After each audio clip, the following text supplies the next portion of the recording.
Coming back from All In, we move on to Bash in Berlin. This is the Dangerous Drivers podcast. Go. People have been asking me, why, Eddie, why? I'm better than you. My eyes are red. I was in the back smoking a joint with Van Dam. You know it.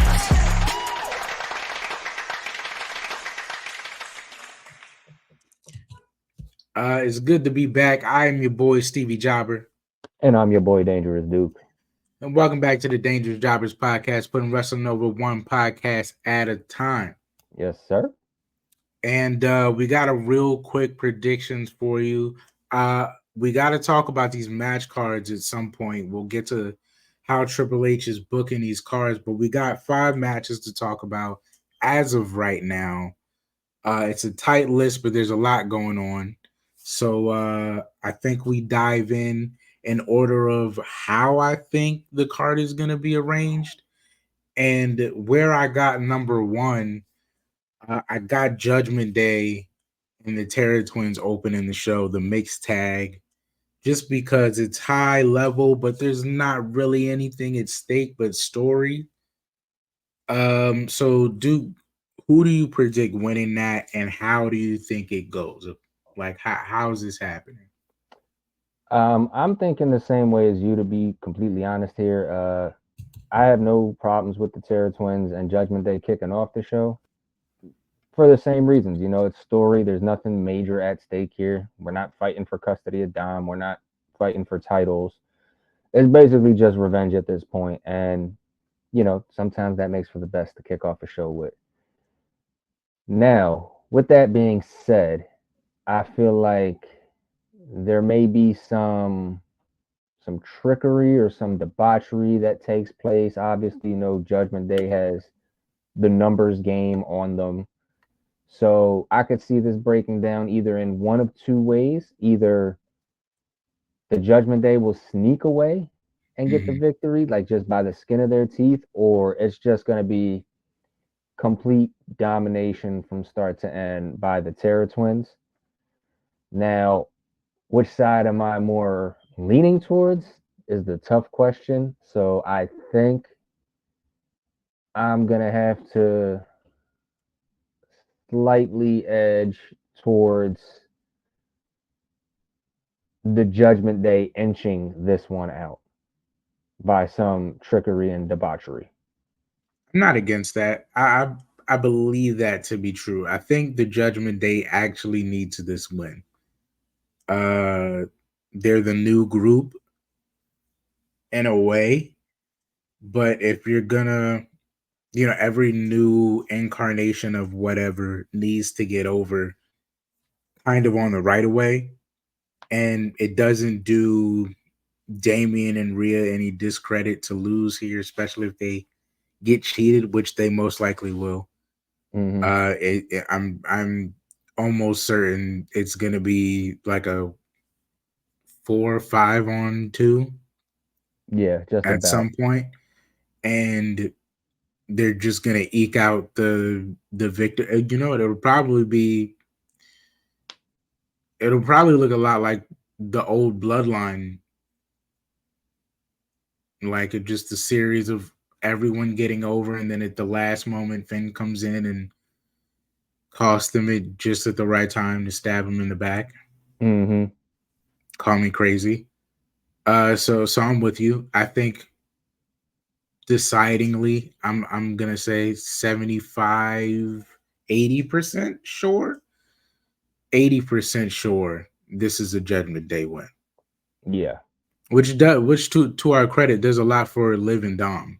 I feel Yes. like Yeah. I feel like it actually does a lot more for the villains here. Then it does, yeah. Yeah. But I'm excited to see it. I'll tell you that. Yeah. Especially I'm excited as a kickoff. to see how they're gonna do this. Because I want Dom to start looking strong eventually.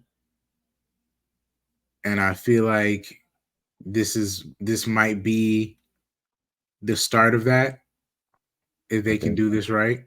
If there's anyone for them to start with, it could be Damian. It's not like he hasn't been putting in the reps. No, it's not. It's just, it's the Terror Twins. So if there's any It is time the to Terror try to Twins. get him to look a little bit strong, it's now. Very true. Very true. This is his Jeff Hardy moment. Going from one tag team to another, the women's tag team championships, I feel like comes second here, off the back of the women kind of opening the show side by side with the men. We go to Alba Fire, Isla Dawn versus Bianca and Jade. They still haven't really named them. I just want to Hmm. say that real quick. It is kind of irking me. I mean, if we're gonna do the big three, that's cool. And like maybe that's why you haven't named them. Like if you're gonna make the big three official, I don't know if they're just playing with that right now, if it's a trademark thing or whatever.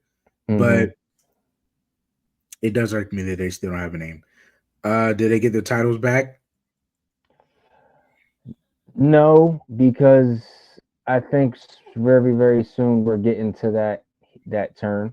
I think, you did what you could do with them. I don't think there's much else. The trios thing is like it doesn't really entice me Mm, unless, they're just going to beef with each other and Naomi tries to just play peacemaker the whole time, which mm. I don't really see for her because, this is what you came back to. Why come back in the first place? So I feel like, the tag titles for the women are going to stay the same. They're not going anywhere. Um, I think this is going to be a good showing for the European crowd. They're going to keep most of their champions. I hmm. I want to say this. I think that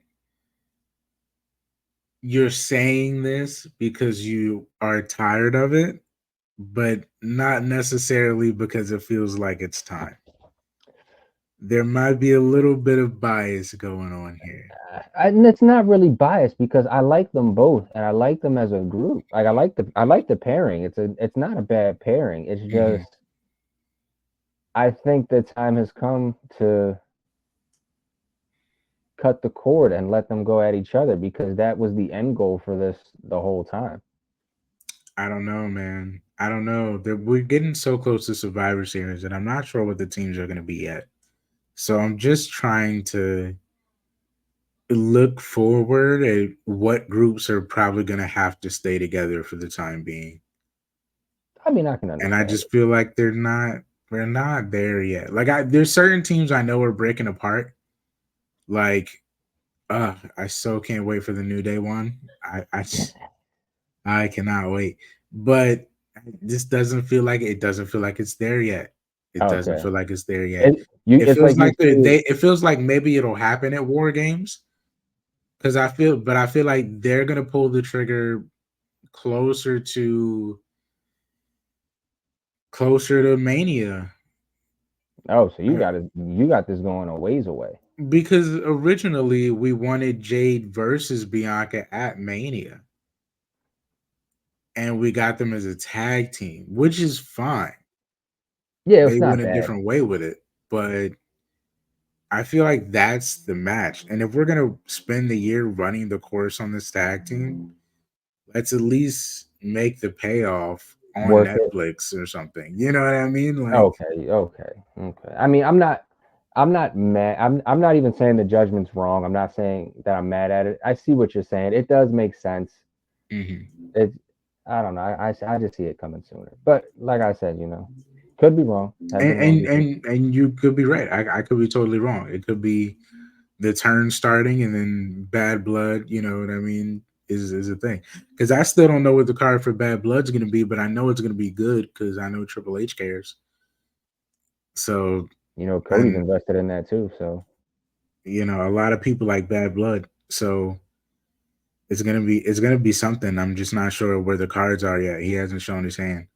Because there's so many snakes in the water all over the brand. Speaking of which, um, well, maybe not a snake, but a straight edge strap match between CM Punk and Drew McIntyre. I feel like this gets middle of the card so they can kind of take their time. Yeah, this is probably going to be one of the longer matches of the card, I think. I think they're going to get 25 Possibly if half I an had to hour. guess. Yeah, this is going to be a long match, and I'm not entirely mad. I'm actually quite the opposite. Now, Punk and Drew in a match. All right, another one. But when you add a different element to it, like a strap match, a match that we don't get very often, Mm-hmm. like a match that we get probably the perfect amount of one every couple years. I don't know what it is about the strap match. I just really like the strap match. So I'm excited for this one. And the fact that it's a guy who's massive, the size of McIntyre, and then just a normal sized guy like Punk, I think it's going to be a good match. The styles will add up very well into this match. Mm-hmm. So I'm very intrigued to see how this one turns out. And I'm going to go with the little guy here. I'm going to go with Punk to even it up at 1-1. You know, it's so funny. I, it's hard to disagree with you. We've agreed on the whole card, and it's a 5-match card, so there's not much room to disagree. I might just turn heel for one of them. But I'll say it's not hard to disagree with you. I feel like because Punk lost his first match back, which was heavy on your predictions for SummerSlam, banking on the fact that it was his actual first match back. I feel like this is where he would actually get the win. So I gotta go Punk. I just know he's gonna get whooped so bad. Yeah. But I enjoy it because they got the right kind of people to do this. You know what I mean? There's still a thread of hardcore storytelling left in some of these guys on the main roster. And I mean, yeah, Punk's a vet, but you know what I mean. Like, there's certain guys that still got some of that Mick Foley, Stone Cold, Yeah, they got that little edge kind to of them. brawler storytelling style. And these are just the right kind of guys to go in there and give you a story. So I'm excited to see it. I like 25 minutes. I like them to draw it out and take their time and just go crazy. I'm going to say not only that, somebody from Europe has to lose at some point on this card. So it has to be. It has to be. I'm sorry, Drew. and it's got to be Drew. Drew's got to be the Drew. European to take the loss. Yeah, yeah. Is it? Not to take too much of a step back, but I do find that ironic. We're at a time where finally it seems like Alba Fire and Isla Dawn should be winning most of the time. Right. Like, it's not unusual to say that they're probably going to go over. Yeah. And Drew should probably start to lose more. Now, 6 months ago, this wouldn't be a thing. Not at all. Not at all. Kudos to Triple H. Kudos to Triple H for making the people that should be important, you know? We're getting there. You got to let them cook. You got to let them cook. So Punk goes over, and then we get into the RKO main events. I started with Cody. I'm sure some people could argue that Cody should probably go on last because he's the WWE World Champion, but hear me out. It's Berlin. I think they go with Gunther. So Cody versus KO in the match that KO did not want. I have certain feelings about how this storyline has gone and how I feel about KO as a character right now. But I'm going to let you go. Who do you think goes over and why and how? How are you feeling about things? Is this up to your standards of the level of rivalries Cody should be at right now? This is not the KO that we know and love. That's where I'm gonna start off at. This is not the Kevin that we know and love. I feel like most of Cody's rivalries for the better half of, actually for most of this year, were I respect you, I want to fight you, and let's fight. I feel like that was just basically the MO of all, aside from Solo Sikoa. That has been the MO of all of Cody's rivalries so far. I respect you, I want to fight you, let's fight. Every single person. Now, again, at least with that logic of thinking, every person who he said that to, Solo aside, has said it back. I respect you. I want to fight you. Let's fight. Kevin is the one caveat that's like, I respect you. I don't want to fight you. Damn, I guess I have to fight you. Like, this isn't championship levels of excitement here. This is more just of okay, we're getting a Kevin Owens and Cody Rhodes match level without the enthusiasm. I'm going Cody. I kind of wish we could just do something where in the match the bloodline comes in and just lays everybody out and we don't have a winner, or the match just doesn't end and it just like trickles into the next match. But I mean, if we got to pick a winner and we got to do something here, I guess I'm going to go Cody. Unless, Cody. I'm just going to go Cody. Because there might be a caveat if Kevin turns heel and this is where he does it, but I don't really see it. So I'm just going to go Cody with the win. Cody for the win. Cody ain't winning that thing, ain't losing that thing anytime soon. But that is not the issue. For me, the issue is this is not the Kevin Owens we know and love. And it pains me to hear you say, unless there's a Kevin Owens turn or something, but there probably won't be.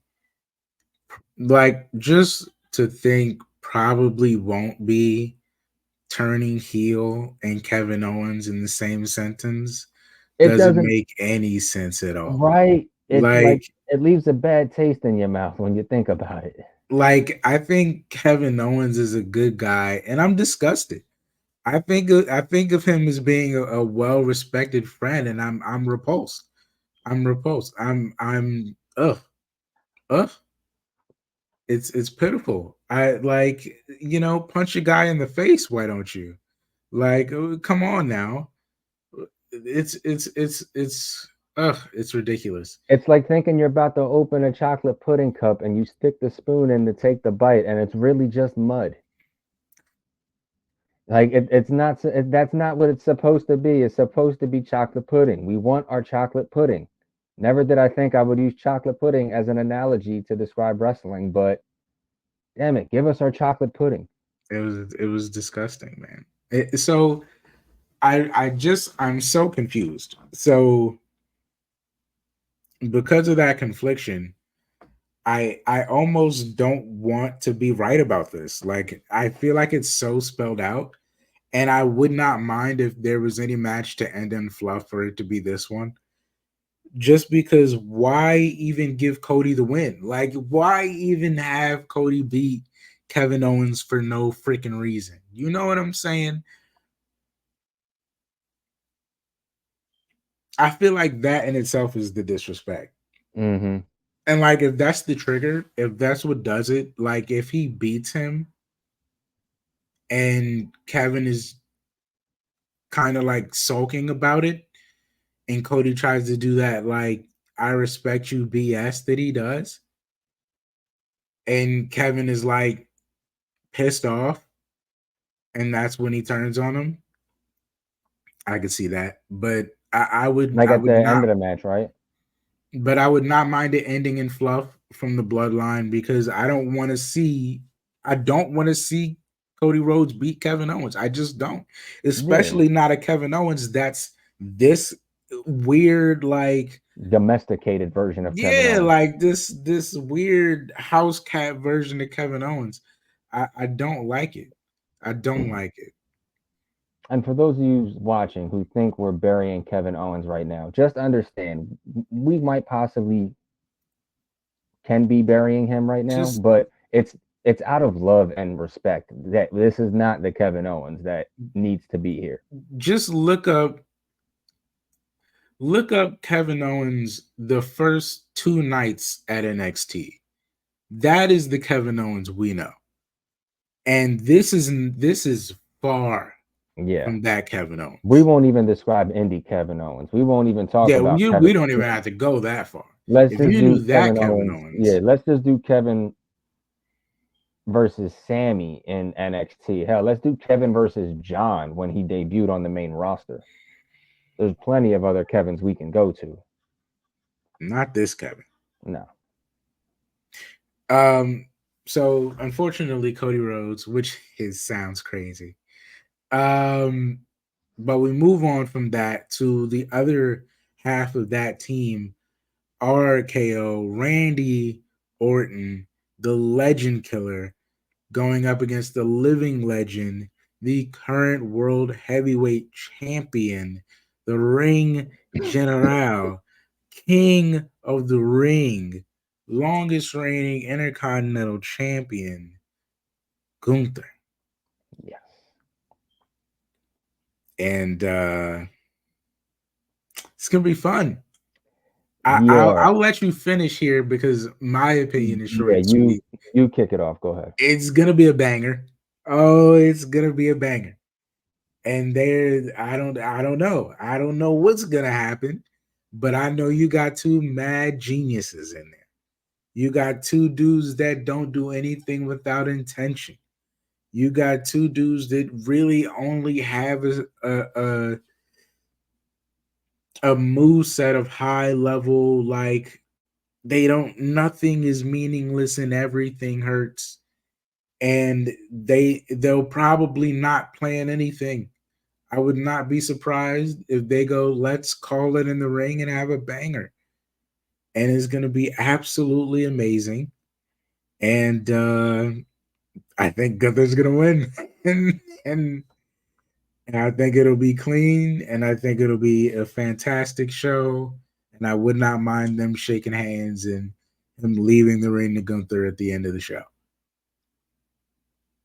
This will be a 5-star match. I'm going to move closer to the microphone this time to say it. This will be a 5-star match. There's not much else to say about this. You have 2 of the greatest minds right now in the WWE as far as calling a match, as far as ring awareness, ring IQ. And it's not like their styles mesh in different ways. Their styles mesh in the exact same ways. Mm-hmm. This is going to be this has the makings to be one of the best worked matches in WWE of the 2020s and possibly even longer. And then on top of that, you got the European crowd, the hometown guy with Gunther, who's going to definitely set the bar up here. And then you got Randy, who's even more beloved overseas now, all of a sudden, way up here, too. Mm-hmm. If there's a roof on that stadium, they're going to blow the roof off of that stadium. That match itself, I don't care what anyone says. If they put it at 4.5 stars, they are clearly hating. That's going to be a 5-star match without question. And I've said this before about a lot of matches. It should be 5 stars. It might be. This will be a 5-star match through and through. And with that being said, I'm going Gunther with the win here because way too early to take the belt off him, but will be probably the best match he's had in WWE. And I'll say 2 things and then I'll get us out of here. First thing, like I said, we got to have another pod about Triple H's booking, but Gunther has been a Triple H kid and a Shawn Michaels kid pick really since day one. Since day one. And I mean day one. I Yeah. was there, the biggest Pete Dunne fan on the planet. You couldn't tell me no different. I was there when Gunther walked through those curtains at NXT UK Takeover, and from day one, it was like watching Allen Iverson at work. They just gave him the ball, and they didn't have any other game plan. They just said, I'm just going to let you go. Yeah. And you take it as far as you want to take it until there's no field left. And then we'll find something bigger for you. Yeah. That has been his whole career. It's been Kobe dropping 81 on Jalen Rose type of career. It's been it's been ridiculous. From NXT UK to whatever fluff was NXT. And even then. Yeah.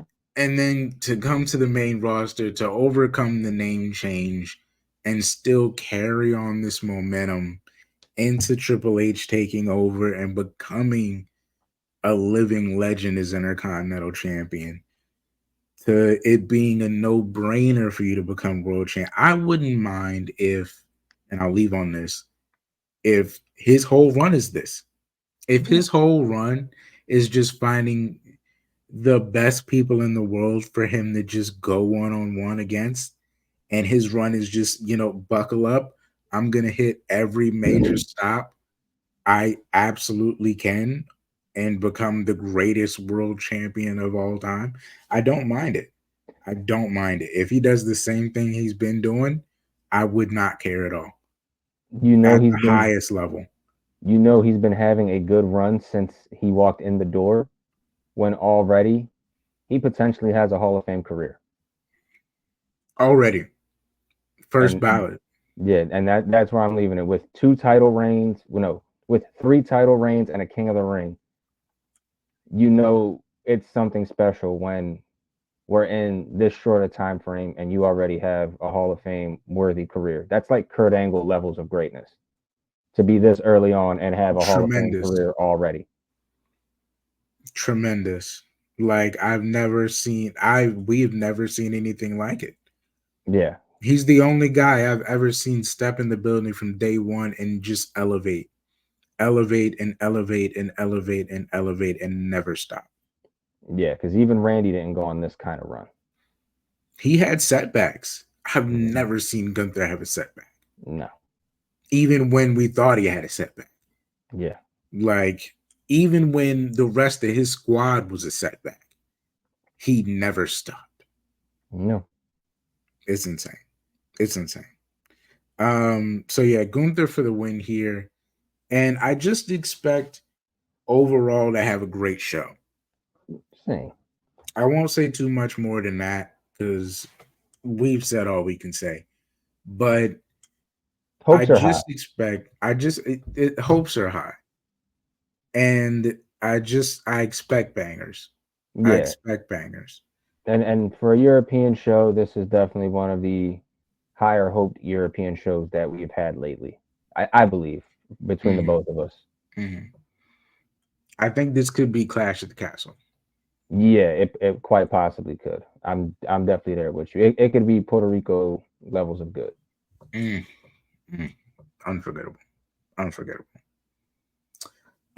So with that being said, thank you for coming along for the ride this long. If you stayed this long, like, subscribe, stay for more videos. We have much more coming. We have old videos that you can look back on. We got platforms. Follow us: Instagram, TikTok, Facebook, LinkedIn. We got a website, dangerousjobberswebsite.com. I just re-updated the main podcast page. I'll be putting out pictures of that this week. We got a lot of stuff, man. And if you stayed this whole half hour, I mean, if you're joining in at the end, that's kind of weird. Maybe you should go back, but I'm not judging you. I mean, you're here. But maybe, maybe get invested. Let's communicate, man. Let's be friends. We've had a good time. Haven't you had a good time? Duke's had a good time. Yeah, I sure have. So, I mean, thanks for joining us. And if you have predictions of your own, leave them in the comments. If you're on Spotify, if you're on YouTube, message us. What are your opinions? You know how to do the things. With that being said, stay up, stay blessed, and Duke, Stay dangerous. People have been asking me, why, Eddie, why?